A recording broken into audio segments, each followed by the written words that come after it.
So was I actually entertained?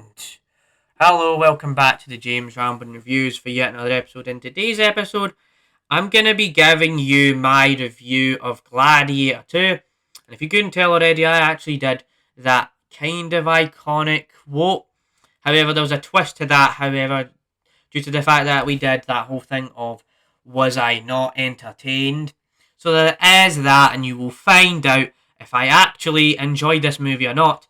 Before we get into that, though, I did another recording of this, and it didn't come off as compelling and interesting and stuff like that. So I'm gonna keep this one straight to the point because that video went on for about 9 minutes and stuff like that. So we'll kind of ignore that, and so just a bit of context here.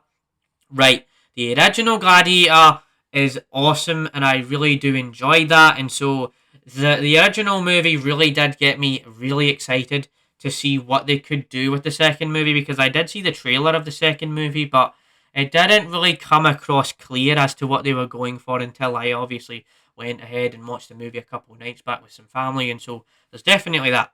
However, I won't spoil tons about the movie, but obviously if you come to know what my videos are like, I will kind of elaborate and explain myself as to why I either hated the film, loved the film, thought it was just kind of average or okay or mid or whatever you want to call it these days. But so there is that. So what is the movie actually about?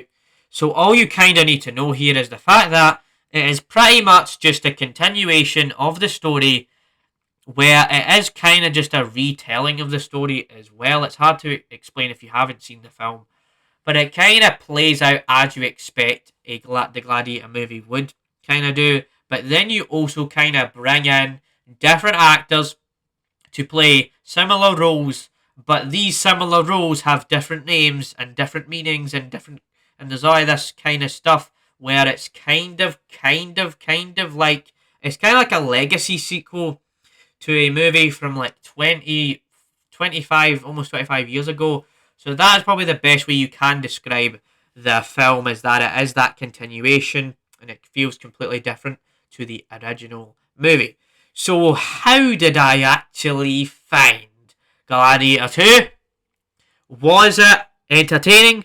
Was it absolute cinema? Was it peak top of the charts? Well, because what I'm going to say right now is about to blow your mind watching this video, because objection. This movie is absolutely the most disappointing, frustrating, kind of offensive, like, sequel to the original movie, I'm going to be honest, because what it tries to do and what it tries to say about the original movie is pretty lackluster indeed, and so I'm going to kind of explain why that is. Because literally all it does is it uses the original to pretty much bait you in with nostalgia Easter eggs to say, whoa, look at that.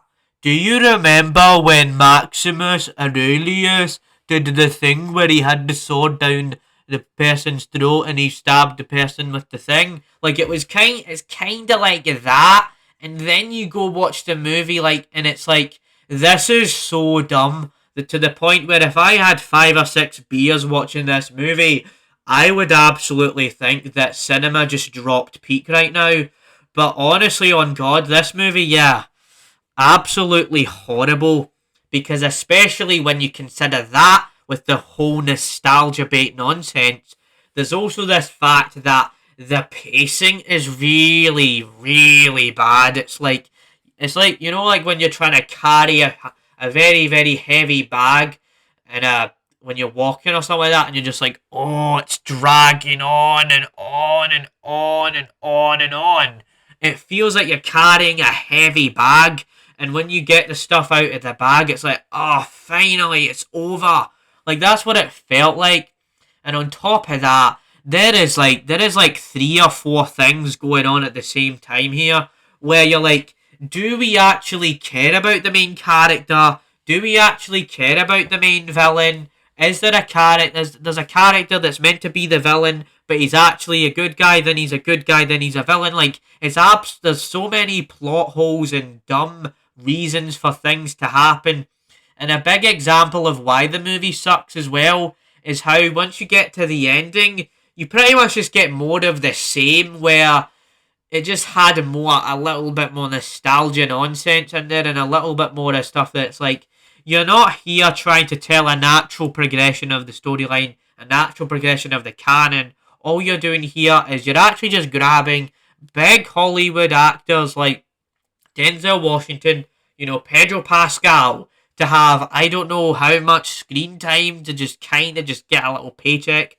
And so there's that. The pacing's horrible, and so yeah, and it definitely shows that when you go watch a movie at 7:30 at night, come out at 10:30 at night, especially for me, because I prefer those times in the cinema where you're going out at 12 o'clock in the afternoon to about like, so see 12 o'clock in the afternoon to like 6 p.m. That is the pinnacle of my cinematic experience. So when it goes above and beyond that, it's like, oh God, here we go, let's check that phone, let's check that phone, let's check that phone. And so yeah, this is my most authentic, honest review here into saying that this movie was just really horrible. Like, I don't even know if I can give it a rating out of 10 right now. Like, I've gave my time to process the film, but the movie just didn't really, and it didn't enthrall me and entertain me.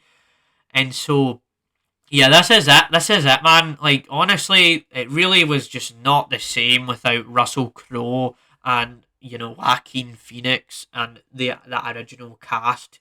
I mean, there was like one character in the movie that was from the original cast, but if that was it. So that's it, right? Matt Laximus of Entertainment Miss. Goodbye to this.